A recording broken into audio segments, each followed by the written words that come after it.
RK मुशायरा media. Mufti Dilshad साहब को आवाज दे रहा हूँ कि आप माइक पर तशरीफ लाएं और अपनी कीमती गुफ्तगू से हम सामीन को नवाजें। अल्हम्दुलिल्लाहि रब्बिल आलमीन वस्सलातु वस्सलामु अला सय्यिदिल अंबिया'i वल मुरसलीन व अला आलिहि व सहबिहि अजमईन अम्मा बाद फ़क़द क़ाल अल्लाहु तबारक व तआला फ़िल क़ुरआनिल करीम वल फ़ुरक़ानिल हमीद फ़अऊज़ु बिल्लाहि मिनश शैतानिर रजीम बिस्मिल्लाहिर रहमानिर रहीम। लक़द कान लकुम फ़ी रसूलिल्लाहि उस्वतुन हसनह वक़ाल तआला फ़ी मौज़िइन आख़र इन्नल्लाह यअमुरुकुम अन तुअद्दुल अमानाति इला अहलिहा सदक़ल्लाहुल अज़ीम। अज़ीज़ान गिरामी, बुज़ुर्गान मोहतरम, पर्दानशी माँ और बहनें, स्टेज पर तशरीफ़ फरमा मुअक्कर हज़रात उलमाए किराम व शुअराए इज़ाम, आप हज़रात मग़रिब बाद से अब तक मुतअद्दिद उलमाए किराम शुअराए इज़ाम के कलाम को सुना और ये रात का आखिरी हिस्सा है। ये वक्त मकबूलियत की है। अल्लाह से दुआ कीजिए कि हमारे बैठने को और कहने सुनने को कबूल फरमाए। हज़रात, आपके स्टेज पर गालिबन 3 उन्वान हैं: सीरतुन नबी, इस्लाह मुआशरा, तामीर मस्जिद। ये 3 उन्वान है स्टेज पर और अल्हम्दुलिल्लाह आपने तीनों उन्वान से बहुत सारी बातों को समाअत किया। सबसे पहला उन्वान है सीरतुन नबी, नबी पाक सल्लल्लाहु अलैहि वसल्लम की सीरत। दूसरा उन्वान है इस्लाह मुआशरा, मुआशरे का इस्लाह। तीसरा उन्वान है तामीर मस्जिद,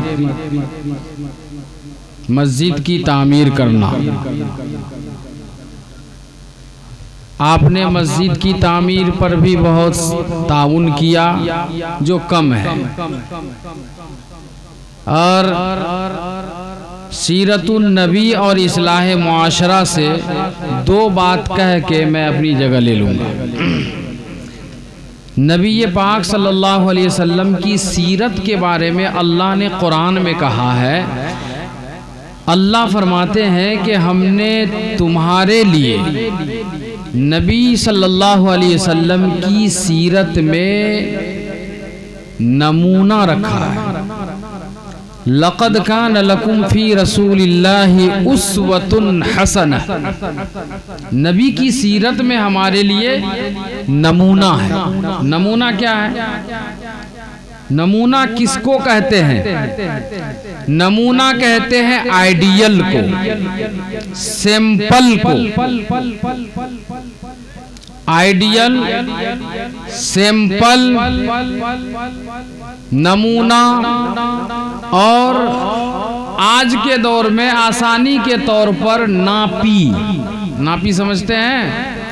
टेलर मास्टर के पास आप नया कपड़ा लेकर के जाते हैं तो जिनको वक्त होता है वो पुराना कपड़ा लेके नहीं जाते हैं, खड़े होकर के नापी दे के चले आते हैं कि भाई यहाँ से नापो, यहाँ से नापो, सब नपवा लेते हैं, कागज़ पे लिखवा लेते हैं रजिस्टर पे, और इसी के मुताबिक मुझे सिल के देना। यही ना होता है? नौजवान सब सुनिए, यही ना होता है? अगर उसके खिलाफ सिल दे तो टेलर मास्टर को आप क्या क्या कहते हैं, क्या क्या करते हैं, बल्कि कपड़ा फेंक देते हैं, उनके मुंह पे चले आते हैं। अगर मिसाल के तौर पर मास्टर साहब ने यहाँ से ये आस्तीन, ये जो है यहाँ तक नापी लिया, सिल दिया यहाँ तक, एक यहाँ तक सिला और ये एक यहाँ तक सिला, आप लेंगे? जो पैंट पहनने वाले हैं, एक यहाँ तक पैंट सिल दिया और एक यहाँ तक सिल दिया, आप नहीं लेंगे। तो नबी सल्लल्लाहु अलैहि वसल्लम की जिंदगी में अल्लाह ने फरमाया कि ये तुम्हारे लिए नापी है, सैंपल है, आइडियल है। ये सीरतुन नबी लिखा हुआ है।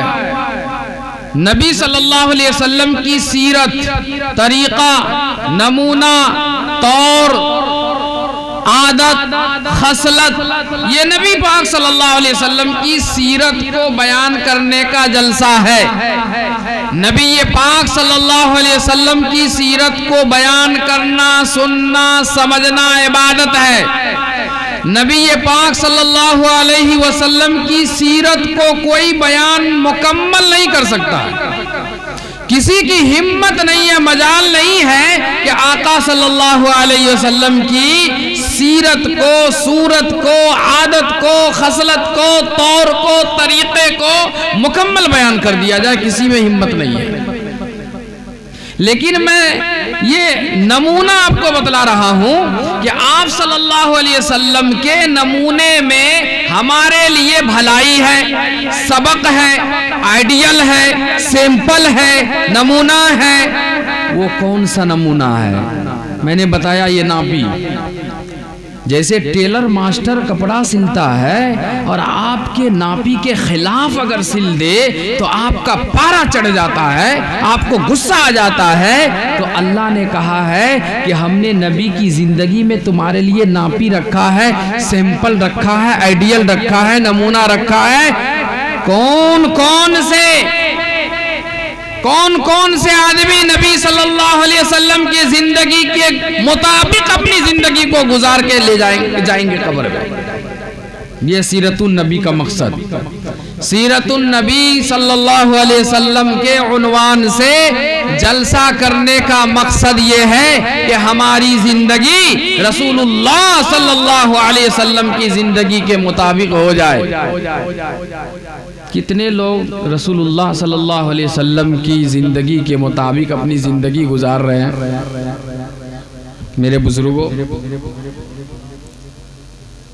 आज के दौर में क्या वो कुछ हो गया है? क्या कुछ हो गया है इधर उधर? तो बहरहाल पहला अनुमान ये है, आदमी सब जा रहे हैं, जो हजरात इधर उधर मुंतशिर हैं, जलसा गाह को जलसा गाह रहने दें और आकर जमकर बैठे, इधर उधर मेला की शक्ल ना बनाएं। एक बड़े मायना शख्सियत की गुफ्तगू हो रही है, आप बादब जलसा गाह में बैठे, बहुत मुश्किल से ये गुफ्तगू सुनने को मिलती है। तो मेरे बुजुर्गों, सीरत का ये मतलब है, सीरतुन नबी के उन्वान से जलसा करने का ये मकसद है कि हमारी ज़िंदगी रसूल पाक सल्लल्लाहु अलैहि वसल्लम के ज़िंदगी के मुताबिक हो जाए। आज के दौर में शादी ब्याह, निकाह, माफ़ कीजिएगा, ये हमारे उलमाए किराम भी, हाजी साहब भी, नमाजी साहब भी, जमाती साहब भी, ये सब इसमें मुलव्विस है। इसलिए इस्लाह मुआशरा नहीं हो सकता। ये जो उन्वान लगा हुआ इस्लाह मुआशरा, ये नहीं हो सकता है। कितनों इजलास कर लीजिए और डीजे लेकर के बारात जा ही रहे। जहाँ शादी हो रही है वहाँ गाना बज रहा है, मौलाना साहब मिलाद करके जाते हैं, यहाँ गाना शुरू हो जाता है। अब बगैर पैसे के शादी नहीं होती है। शादी सिर्फ लड़की की जरूरत है या लड़के की भी जरूरत है, तो ये बिकते क्यों हैं? ये नबी की सीरत में नहीं है, इसलिए इस्लाह मुआशरा भी नहीं हो सकता है। बुनियाद, फाउंडेशन हमारी खराब है। मकान बनता है तो उसकी फाउंडेशन को मजबूत करते हैं, गाढ़ा खोद के ईंट की टुकड़ी डाल करके धुरमुस चला करके फिर जाली बिछा के वहां से ढलाई शुरू करते हैं, पिलर की ढलाई, ताकि मकान मजबूत हो। ये औलाद की फाउंडेशन शादी है, और जहां से फाउंडेशन बुनियाद पड़ती है वहीं से हम लोग पैसे लेकर के फाउंडेशन को खराब कर दिया, जिसकी वजह से आज समाज में इस्लाह मुआशरा के उन्वान से जलसा करने की जरूरत पड़ रही है। किसी भी समाज में जाइए, कहीं कोई इस्लाह नहीं है, खाली यहाँ कह लेना है, कहने वाले का भी वही हाल है, पढ़ने वाले का भी वही हाल है, सुनने वाले का भी वही हाल है, सबका वही हाल है, सबका दिल खाली है मेरे बुजुर्गों। इसलिए इस्लाह मुआशरा के उन्वान से बड़े बड़े स्टेज लगाने की ज़रूरत पड़ रही है आज उलमाए किराम को। उलमाए किराम ने हम लोगों को सुधारने के लिए कितना तरीक़ा निकाला मालूम है।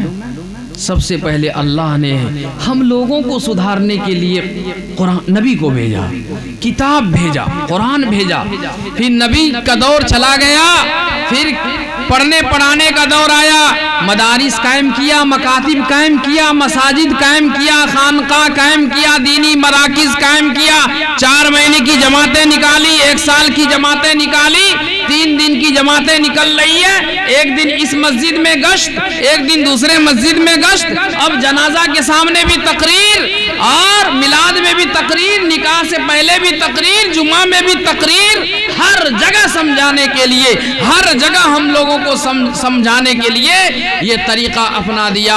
इज्तिमा हो रहा है, कॉन्फ्रेंस हो रहा है, जलसा हो रहा है, सीरतुन नबी का जलसा, इस्लाह मुआशरा का जलसा, तहफ़्फ़ुज़ शरीयत का जलसा, तालीमी बेदारी कॉन्फ्रेंस, ये सारी चीजें हो रही है, फिर भी हमारे अंदर कोई इनकलाब नहीं आ रहा है।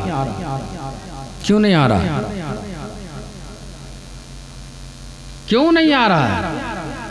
इसलिए मैं कभी कभी कहता हूं कि अब तकरीर का दौर नहीं है, अब तकरार का दौर है। तकरार कीजिए, अब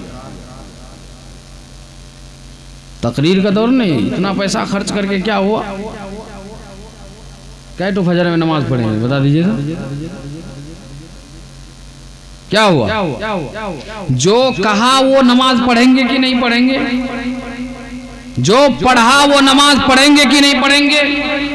उनका बाल ठीक है कि नहीं? उनका पायजामा ठीक है कि नहीं? हमारा उठना बैठना ठीक है? हमारे चेहरे पर दाढ़ी है? मेरा मामला बीवी के साथ ठीक है? मेरा मामला माँ के साथ ठीक है? मेरा मामला भाई के साथ ठीक है? मेरा मामला बहनों के साथ ठीक है? मेरा मामला इमाम के साथ ठीक है? मेरा मामला मुअज्जिन के साथ ठीक है? फिर क्या जरूरत है इतना खर्च करने की?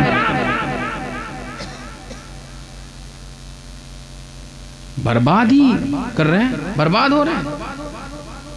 बुनियाद ही ठीक नहीं है, इसलिए ये सब करना पड़ रहा है। हजरत उलमाए किराम, बुनियाद ही ठीक नहीं है। शादी में इतना पैसा लेते हैं, बुनियाद खराब हो गया, इसलिए नस्ल खराब है, इसलिए चेहरे पर दाढ़ी नहीं, इसलिए शरई लिबास नहीं, इसलिए नबी का तरीका जिंदगी में किसी शोबे में नहीं है।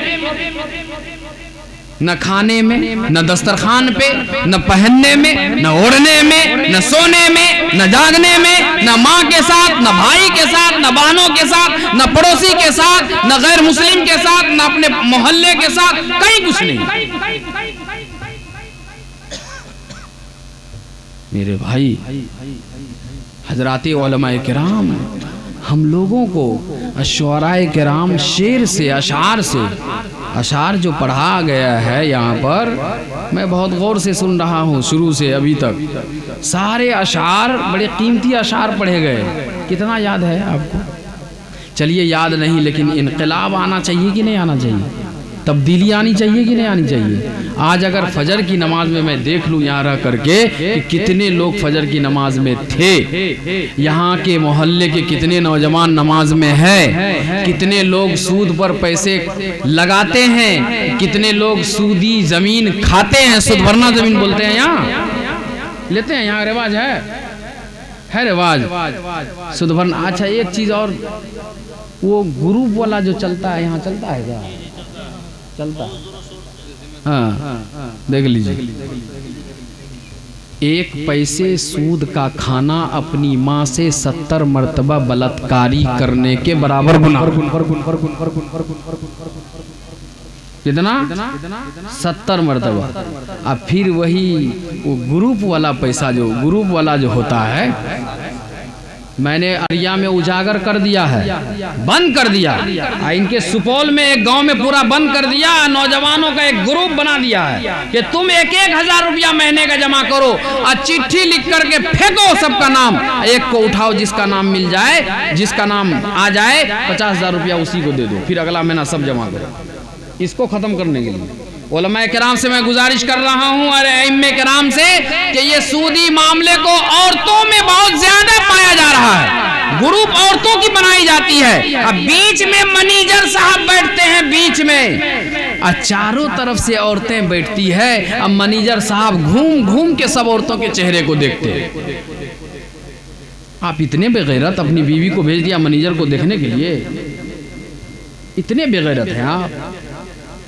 ये ग्रुप वाला पैसा लेने के लिए 10 रुपया हफ्ता में कितना कितना कैसे कैसे जमा होता है, वो जमा करने के लिए बीच में मैनेजर साहब बैठेंगे और सबकी बीवी के चेहरे पर निगाह डालेंगे। अच्छा लग रहा है, अच्छा लग रहा है, और उससे घर में कभी बरकत नहीं हो रहा। कमा कमा के हफ्ता भरने में ही परेशान, कमा कमा के हफ्ता भरने में ही परेशान। इसलिए समाज से इस्लाह मुआशरा का उन्वान लगा है आपके जलसे में। ये भी मुआशरे की इस्लाह है। इस्लाह के माना दुरुस्त करना, ठीक करना। इस्लाह के माना होता है दुरुस्त करना, ठीक करना। गोया के समाज से एक एक बुराई को उखाड़ कर फेंक देना, ये हुआ इस्लाह मुआशरा। अपने अंदर की भी इस्लाह करना और बाहर की भी इस्लाह करना।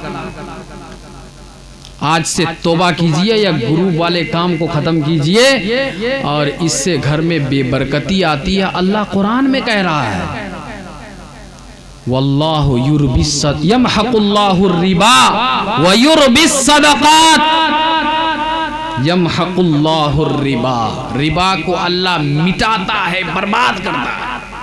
सूद को, सूदी कारोबार को अल्लाह बर्बाद करता है, मिटाता है। सूद भरना जमीन लेकर के कौन कामयाब हो गया? सूद पर जो जमीन लेते हैं, अब कहेंगे कि भाई कोई तो मजबूरी में लगाता है, किसी के पास रुपया पैसा नहीं, या कर्ज कोई देना नहीं चाहता है। ये भी मसला है ना, कर्ज देना नहीं चाहता है। और सही बात है, कर्ज देना नहीं चाहता है इसलिए कि हम लोगों की आदतें ठीक नहीं है।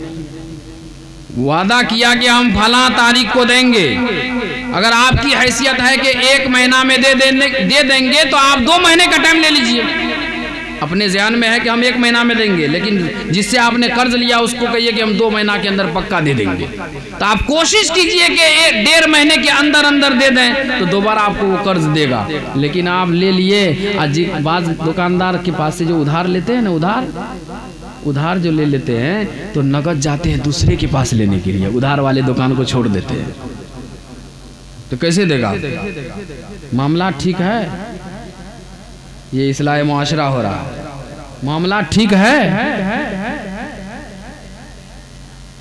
जिसके पास उधार लिया है उसकी दुकान में नहीं जाएंगे, नगद दूसरे दुकान में लेने के लिए जाएंगे।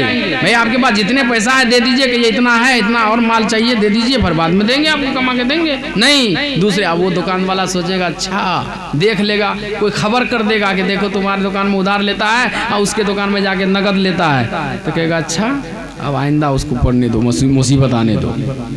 तो कैसे देगा? ये आदत सब है मुसलमान की।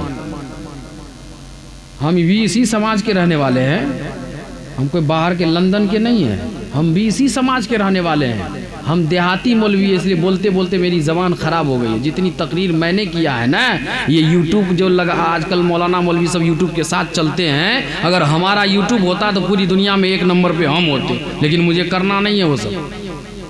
देहाती मौलवी है, देहात में काम करते हैं, देहात को सुधारते हैं, देहात में दीन की बात पहुंचाते हैं। इसलिए हमको सारी हालात मालूम है, इलाके की सारी नौइयतें मालूम है, मौलवी का भी मालूम है, हाजी का भी मालूम है, नमाजी का भी मालूम है, जमाती का भी मालूम है, सबका मालूम है हमको। जमाती भी पैसा लेता है बेटे की शादी में, हाजी भी पैसा लेता है बेटे की शादी में, और बाज उलमाए किराम भी पैसे लेते हैं अपनी शादी में। एक मौलवी साहब है, बड़े इदारे के मोहतरम स्टाफ है, बड़े इदारे के नाम लूंगा तो तौहीन हो जाएगी, समझे। बड़े इदारे के उस्ताद हैं, अपनी शादी में 2 लाख रुपया लिया है। एक दिन आया मुझसे मुसाफा करने के लिए, खबरदार मेरे हाथ को छू नहीं सकते, भागो यहाँ से। वही वो बड़े इदारे के स्टाफ है, बड़े इदारे के स्टाफ है, मैंने उनसे मुसाफा नहीं किया, भागी यहाँ से। हम छोटका मौलवी हैं, अपनी जगह पे हैं। तो मेरे बुजुर्गों क्या करेंगे, ये सब कैसे होगा। हम लोगों को रास्ते पर लाने के लिए इतने सारे तरीके, जनाजा के वक्त में तकरीर, निकाह के वक्त में तकरीर, मिलाद में तकरीर, जुमा में तकरीर, इज्तिमा हो रहा है, कॉन्फ्रेंस हो रहा है, जलसा हो रहा है, उसके बाद 3 महीने की 4 महीने की जमात, साल भर की जमात, 3 दिन की जमात, एक मस्जिद में गश्त, दूसरी मस्जिद में गश्त, फिर फजर में तालीम, इशा में तालीम। कितना हो गया? 15 1 16 तरीका, और भी तरीका होगा। किसी वक्त बैठ के किसी को पकड़ लिया कि दिन की दावत दे दिया, यह एक तरीका है। इतने सारे तरीके हम लोगों को अल्लाह के दीन पर लाने के लिए इन बुजुर्गों ने किया, कर रहे हैं, कोई कामयाब नहीं हो रहा है। अगर आप लोगों के जहन में कोई दूसरा तरीका है तो इसी स्टेज पर अभी आकर के बताइए कि मुफ्ती साहब आप लोगों ने ऐसे ऐसे किया, कामयाब नहीं हुए, अब हम ऐसा बताते हैं, कीजिए, तो इंशाअल्लाह हम लोग उसी पर करने के लिए तैयार हैं। आइए, चलिए, आप लोगों से कह रहे हैं, आवाम से कह रहे हैं, आइए ना।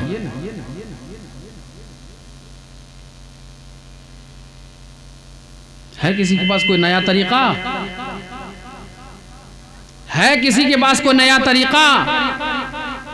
फिर क्यों नहीं सुधर रहे हैं बताइए तो? क्यों इसकी जरूरत पड़ रही है इस्लाह मुआशरा? क्यों मिलाद में तकरीर, क्यों जुमा में तकरीर, सब सुन के वहीं सुन। मेरे बुजुर्गों, बेसी तकरीर नहीं करना है, इसलिए कि वक्त ठंडी का है। बातें तो कहने की बहुत है, लेकिन मैंने पहले कहा कि तकरार करूंगा, तकरीर नहीं करूंगा।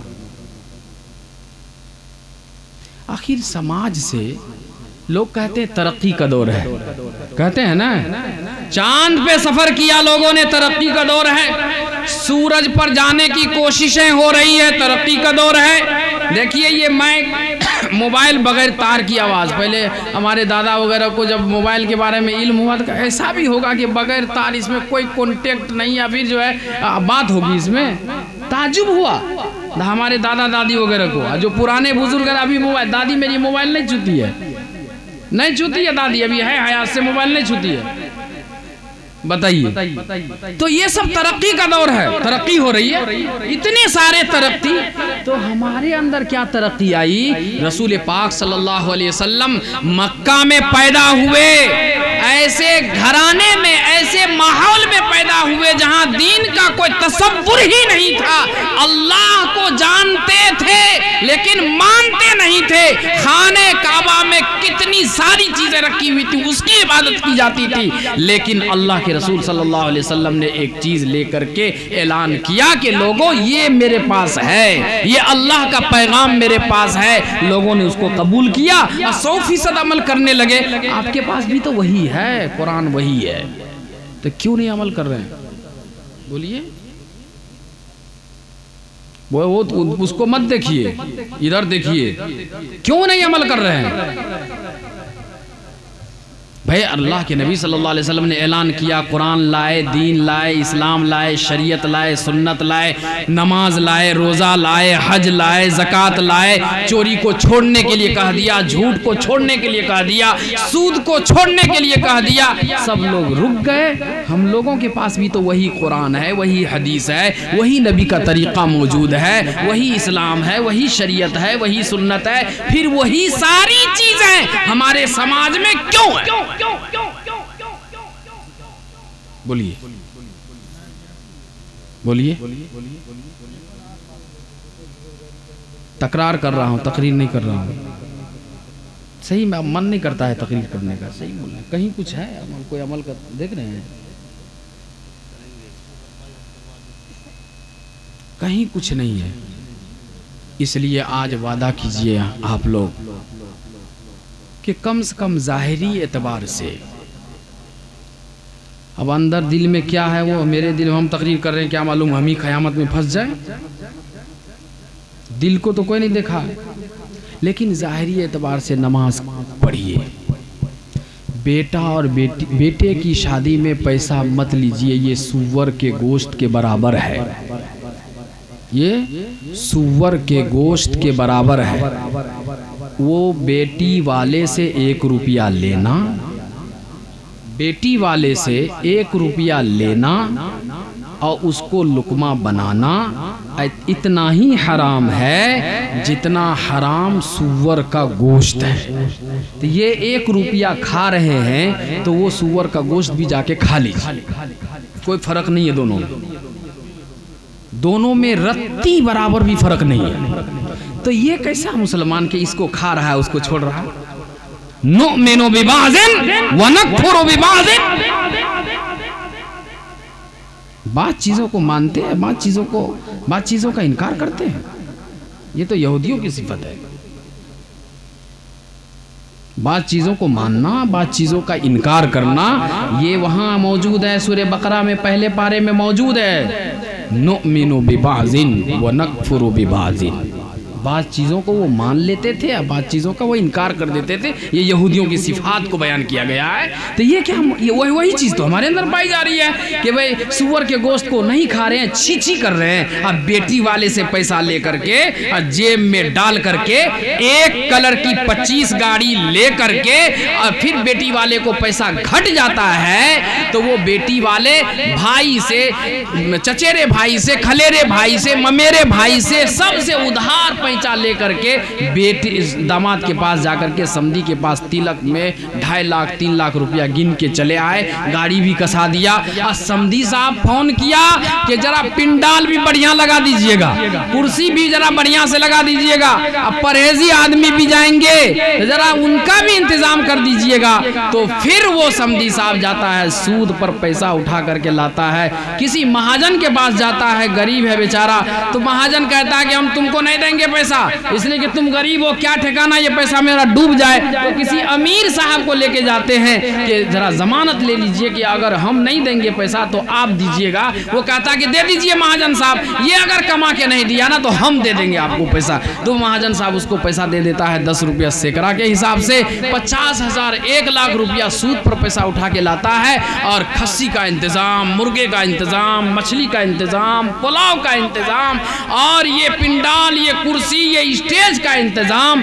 और उधर से जो 3 लाख रुपया दिया था, समधी साहब 1 कलर की गाड़ी लिया और उस गाड़ी में नमाजी साहब को भी, हाजी साहब को भी, जमाती साहब को भी, मौलवी साहब को भी, दाढ़ी वाले को भी, टोपी वाले को भी, सबको गाड़ी में बैठा दिया और घर पे चाय भी नहीं पिलाया। और चलिए ना, वही सब कुछ है समधी के यहाँ। हल्का नाश्ता भी है, भारी नाश्ता भी है, चाय का भी इंतजाम है, कॉफी का भी इंतजाम है, अब पुलाव का भी इंतजाम है। समधी अपने यहाँ कुछ नहीं खिलाएगा, सब बेटी वाले के यहाँ ले जाएगा। वहां गया, पलथी मार के वही सूद वाला पैसा से बेटी वाला बना के रखा था और उसी कुर्सी पर जाकर के पलथी मार के बैठते हैं और उसमें नमाजी साहब भी बैठते हैं, हाजी साहब भी बैठते हैं, जमाती साहब भी बैठते हैं, मौलवी साहब भी बैठते हैं और टोपी वाले, दाढ़ी वाले सब बैठते हैं, खाते हैं। जायज है?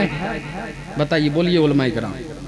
अगर गलत बोल रहे थे इसी वक्त मुझको कुर्सी से उतारिए, अगर गलत बोल रहे उतारिए मुझको कुर्सी से। ऐसा हो रहा कि नहीं? क्यों जाते हैं बारात में? क्यों 150 बाराती में जाते हैं? क्या एक दिन का खाना नहीं खाइएगा तो वक्त दिन नहीं कटेगा? नमाजी साहब, हाजी साहब, जमाती साहब, मौलवी साहब से पूछ रहे हैं, एक वक्त का खाना नहीं खाइएगा वो सूद वाला, तो आपका पेट बंद हो जाएगा, सूख जाएगा। अजीब तमाशा बना रखे। अल्लाह के वास्ते बायकाट कीजिए। 8 लाख लड़कियां भाग गई, कुछ पता है? पूछ लीजिएगा इमाम साहब से। कौन है इमाम साहब इस बस्ती का? बताइएगा उनको कि 8 लाख लड़कियां क्यों भागी है। हम अभी माइक पर तफसील से नहीं बता सकते। 8 लाख लड़कियां भाग गई। मरकज में बताया गया, मरकज में कहा गया दीन को फैलाने के लिए, और दीन को बचाना पहले जरूरी है। पहले दीन को बचाना है तब फैलाना है। पहले दीन को बचाइए तब फैलाइए। दीन को पहले बचाना है तब फैलाना है। भाई जो आपके पास है पहले उसको तो बचा लीजिए ना, तब ना आगे हासिल करने की कोशिश कीजिएगा। पहले बचाइए, पहले बचाइए, बचाइए, अल्लाह के वास्ते बचाइए। पहले बचाना है तब फैलाना है। दीन को पहले बचाइए। मतलब यह है कि जो है हमारे पास उसको ईमान पर बरकरार रखिए और उसकी फिक्र कीजिए। वही उसी में से 8 लाख चली गई है, उसी में से 8 लाख चली गई। माफ कीजिएगा, माफ कीजिएगा, एक लड़की डोम के साथ चली गई। डोम के साथ मैं जानता हूँ, उस बच्ची को मैं जानता हूँ। डोम के साथ गई है और सुअर चरा रही है, खा रही है। समझे? लानत है ऐसे मुसलमान पर जो पैसे लेके शादी करते हैं। लानत है ऐसे नौजवान पर जो पैसे लेके शादी करते हैं। आज उस बच्ची का क्या हाल है? ईमान वाले के घर में पैदा हुई, कुरान पढ़ती थी, मस्जिद में जाती थी, गरीब थी, उनके माँ बाप गरीब थे, पैसे नहीं थे शादी करने के लिए। जवानी के दहलीज पर 4-5 साल से थी, लेकिन उनके वालिदैन शादी नहीं करा पा रहे थे। उनको उठा लिया, चली गई। आज वो चरा रही है, वो चीज खा रही है। ये हमारा हाल है। 8 लाख गई है। एक को तो मैंने अपने आंख से देखा है, उस बच्ची को मैं जानता हूँ। कुरान हाथ में उठा के मस्जिद जाया करती थी, वो उसके साथ चली गई। क्या कर रहे हैं हमारे नौजवान? बगैर गाड़ी के शादी नहीं करेंगे, बगैर पैसे की शादी नहीं करेंगे, बगैर सामान की शादी नहीं करेंगे। जरूरत आपकी भी पूरी होती है ना। जितनी जरूरत आपको है उतनी ही जरूरत उनको भी है।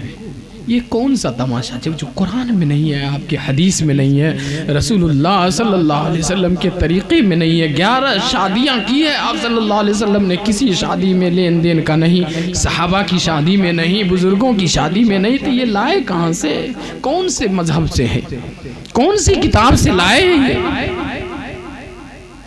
अल्लाह के वास्ते इसको हटाइए, तौबा कीजिए इससे। 8 लाख चली गई और कितनी जाएगी, जा रही है। सबकी एक ही वजह है, बच्ची का वक्त पर शादी का न होना। गैरों की तरफ से साजिश है की जा रही है कि तुम उनकी बेटी को ले शादी करके लाओ, हम तुमको 2.5 लाख रुपया देंगे, एक मकान देंगे, बंगला देंगे। आपके तरफ से भी कोई ऐलान है कि फ्री में शादी करो, हम तुमको ये देंगे? बेगैरत सब कहने के लिए बहुत कुछ है, लेकिन नहीं कहूँगा। अल्लाह हमारी हिफाजत फरमाए, अल्लाह हम सबको बुराई से बचने की तौफीक अता फरमाए। व आखिरु दावाना अनिल हम्दुलिल्लाहि रब्बिल आलमीन।